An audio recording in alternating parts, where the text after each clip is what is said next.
de spectateurs dans 24 pays en 10 ans. Quel triomphe pour Notre-Dame de Paris et ça n'arrête pas. Évidemment, le personnage de ce prêtre, Daniel Lavoie, il est là, il a changé votre vie. Le plus intéressant, le personnage que j'ai mis au monde et qui va me survivre. Oui.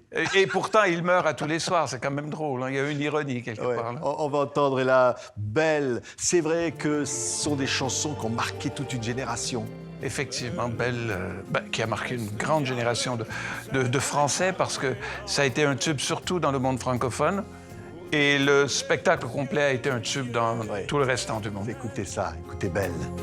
Qui a mis dans mon être ce désir charnel pour m'empêcher de regarder vers le ciel. Alors, on va avoir des images, évidemment, parce que c'est une mise en scène, Notre-Dame de Paris. C'est une mise en scène imparable, incroyable. Hein? Je crois que le génie... On me demande souvent quel est le secret du succès de Notre-Dame de Paris.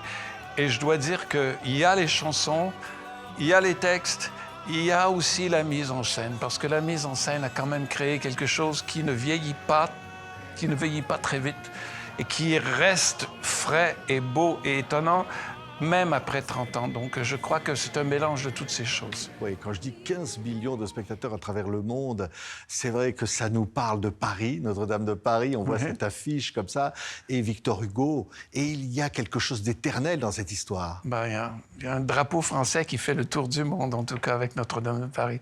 C'est certain. Le nombre de gens que j'ai pu rencontrer qui ont appris le français juste pour pouvoir comprendre les paroles de Notre-Dame de Paris. Je n'exagère pas, mais il y en a beaucoup. Oui, regardez, voilà, une petite présentation. Notre-Dame de Paris éternelle, ça va être du 19 décembre au 4 janvier au Palais des Congrès de Paris, le grand retour.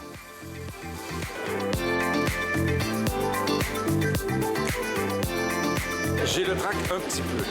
On a un petit peu quand même.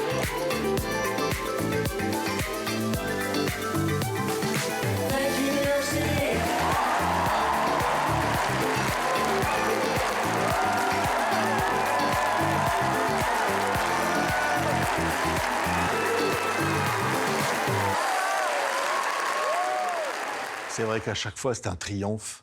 C'est un triomphe. Le public, parfois, est venu dizaines de fois pour voir le spectacle. C'est des dizaines et des dizaines. J'ai eu une fan qui m'a écrit cette année et m'a dit qu'elle était à 71 spectacles cette année de Notre-Dame de Paris.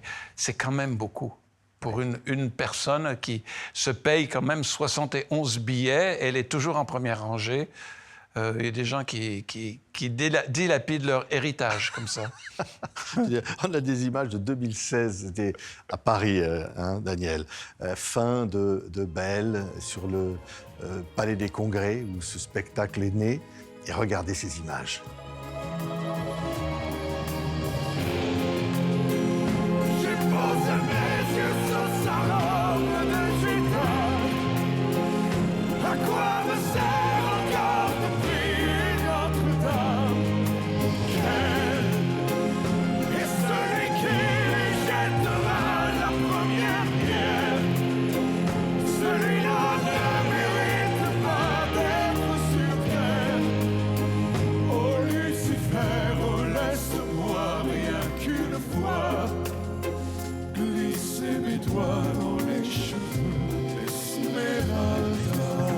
Jamais lassé de le chanter, hein, Daniel?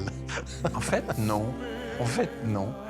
Répéter, oui, parfois c'est un peu lassant de répéter parce que les répétitions, c'est pas toujours stimulant quand on l'a fait tant de fois.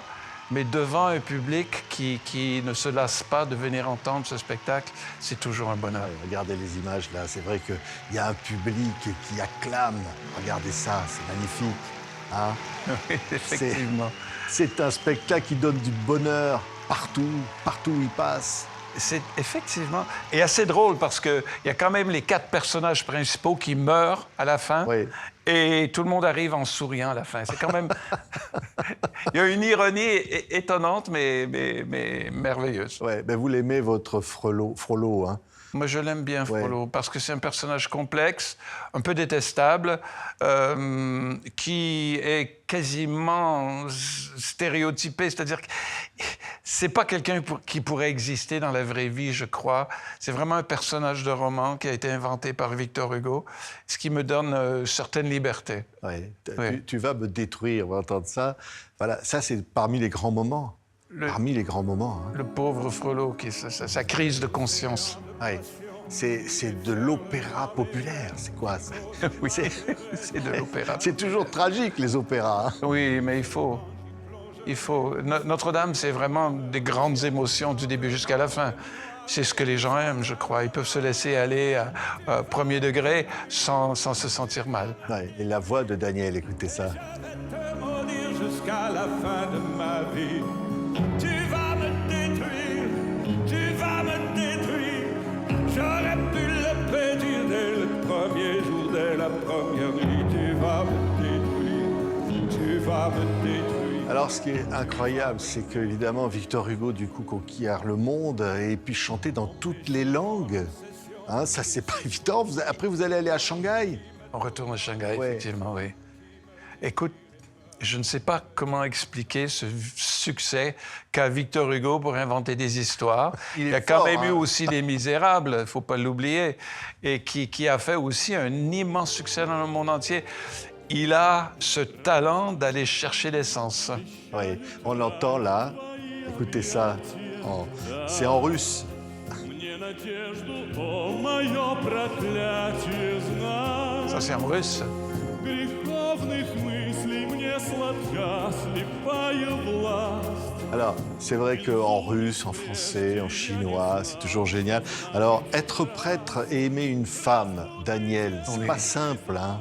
C'est pas facile. Ça dépend comment vous vivez votre prêtrise, monsieur.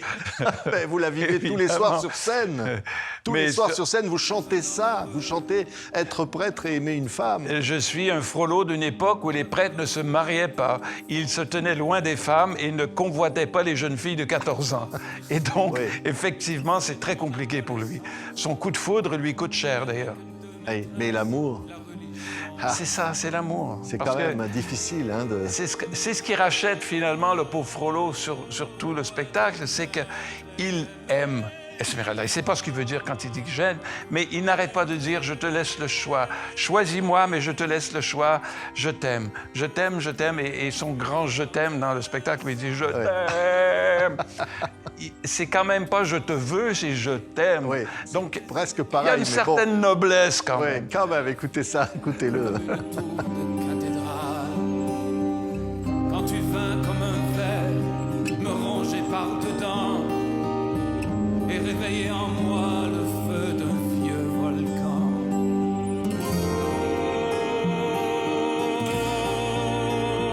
Être prêtre et aimer une femme. Voilà, on n'a plus envie que ça s'arrête. On n'a pas envie que ça s'arrête. On a le cœur qui bat, là. On a le cœur qui Hein, bat. Ça va battre du 19 décembre Surtout Frollo, au 4 hein. janvier, au Palais des Congrès. 25 ans de triomphe pour Notre-Dame de Paris. Oui. Mais le Daniel que j'ai devant moi, Oui. je peux pas m'empêcher, on va entendre une chanson, je peux pas m'empêcher tous les jours qui passent de fredonner cet air à cause de vous. Écoutez ça, on l'a en tête tout le temps. Vous exagérez sûrement un petit peu, mais merci. Oui, il s'aime. Écoutez, Daniel, la voix. Découvrant l'amour et découvrant le temps. Y a quelqu'un qui se moque, j'entends quelqu'un qui se moque de moi. Se moque de qui? Ça a été la carte de visite. Ça a été la carte de D'amour. visite, oui, effectivement. Avec C'est un la petit peu à France, cause de avec- d'Ilsem que je suis là aujourd'hui, et à cause d'Ilsem que j'ai fait Notre-Dame de Paris, que j'ai pu connaître tous ces gens et qui m'ont ouvert des portes qui ont fait que je suis là aujourd'hui. Oui, et Luc Plamondon, il n'a pas résisté. Et quand il a entendu cette voix, il s'est dit, là, je le tiens à mon prêtre. Je crois il savait, Luc, parce qu'on a tous les deux étudié chez les Jésuites, il savait que moi aussi j'avais étudié chez les Jésuites et que j'avais une certaine culture de prêtre. Quand même, il faut connaître les prêtres. Ouais. Il faut avoir vécu avec les prêtres pour pouvoir devenir un personnage de prêtre. Et Luc le savait. Et en plus, il trouvait que la voix tenait le coup. Donc, il m'a proposé ce rôle et je n'ai jamais regardé derrière. Ouais. Moi, j'ai une date importante à vous livrer, cher Daniel. Le 31 mars 2026. Vous aviez prévu quelque chose ce soir-là ou vous n'avez rien prévu? Ah ben, ouais, je crois que j'ai un petit spectacle quelque part. Eh ben alors, oui, peux je dire. vois Casino bien. de Paris. Je suis au Casino de Paris. À Paris. Avec Il s'aime comme avant, parce que après 40 ans, ça fait 40 ans, Il s'aime, mon producteur m'a dit, il faut quand même souligner 40 ans d'Il s'aime, on va faire un spectacle. Et donc, ça fait un bout que ça tourne au Québec. Et puis après 3 années de spectacle au Québec, on a pensé de venir le faire en France. Ouais. Et tiens, attention, on va l'entendre ça. C'est vrai que c'est plein de chansons, Daniel, plein d'amour avec le public. Tout à fait. C'est 40 années de chansons. Les chansons, c'est pas toujours des chansons que les gens qui sont bien connus en France, qui sont très connus au Québec, mais c'est un spectacle qui survole 40, presque 50 années de chansons, parce que j'avais quand même fait beaucoup de chansons avant Il s'aime, et elles sont là aussi. Oui, écoutez ça. Avant qu'il ne soit trop tard, t'es mieux de filer à l'anglaise. Alors, tiens, moi je voudrais voir New York. Ça vous dit quelque chose, ça aussi, tiens? Oui. Allez, on balance les bonnes chansons de Daniel, là. On va toutes les avoir sur scène. Hein? C'est des bons souvenirs. Elles seront toutes là. Ouais, je voudrais voir New York. Ça, c'était un truc... Ouais, quand on est québécois, on dit « je voudrais voir New York ».